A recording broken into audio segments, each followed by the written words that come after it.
So, ayan nga guys, for today's vlog or for today's video ng iyong kananay na walang kwenta ang vlog. Char, ayan na nga guys, nakikita nyo yung hawak kong malunggay guys. Galing yan sa aking garden. May garden ako sa terrace. Char, may tanim nga pala akong malunggay sa terrace guys. So, ayan, medyo may dahon na siya guys. Kaya kinuha ko na kasi magsasabaw ako ng isda. O, ano, favorite naming ulam, tilapia. Char, wala kaming ibang kilalang isda, tilapia. Hindi, yun lang din kasi yung mura, o, diba? So, ayan na nga guys, tapos ko nang ianuhin yung malunggay. So, ayan ang aking tilapia. Ayan na yung ating mga sangkap. So, nagsaing na nga rin pala ako dyan, guys. Syempre, tayo'y magpadingas na sa labas. So, tara, let's bagets. Dito na tayo sa labas para magpadingas. Ang ginamit ko nga lang palang pampadingas dyan, karton, guys. O, diba? Kahit pampadingas, walang pambili. O, pwede na yung karton. Diyos ko, saglit lang niya. O, kita nyo naman. Mga pamaraan tayo. Hindi na natin kailangan maghanap ng kung ano-ano pa. Kung ano yung pwedeng pampadingas, pwede na yun. So, ayun na nga, guys.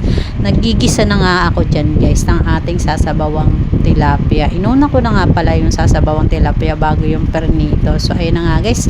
Sir, ipunta na, guys, kung nagkulo na yung ating tubig. Kasi ginisa ko na yan, guys. So, ayun, ilagay na natin yung isdang tilapia. So, 4 na peraso lang guys ang lalagay natin kasi yung mga bata mas gusto yung prito.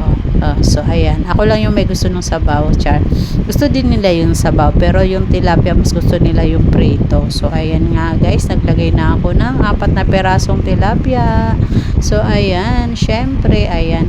Kumulo na siya guys. Nilagyan ko siya ng isang perasong habang siling green. So, ayan na nga guys, luto na. So, tara, dali na muna natin sa loob para naman hindi matapon. Baka matapon pa masagi. So, ayan na nga guys, tayo naman ay magprito na nga guys. Ayan.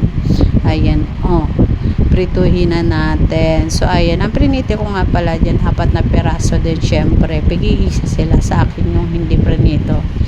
Diba? Ayan na nga guys, tapos na diba, magic, kain na tayo. So, ayan na nga guys, ang ating pagkain. Si Colette, gusto niya sumama sa video, sama daw siya. So, kaya, ayan, inusot ko yung camera, diba? Ayan, ating prinito at sabawan. So, syempre, bago tayo kumain, tayo magdasal muna. Ayan, diba? Para magpasalamat sa biyaya ng bigay ng Diyos sa atin sa araw-araw. So, ayun lang guys ang aking video for today. Isang subo muna bago matapos ang video ng ating kananay. So, ayan, thank you for watching sa lahat ng mga nanonood. Kahit walang kwenta ang aking vlog, charot. So, ayan. So, ayun na nga guys. Diba? Sarap na sili. So, ayan lang guys. Bye! Itong aking vlog for today. Bye-bye!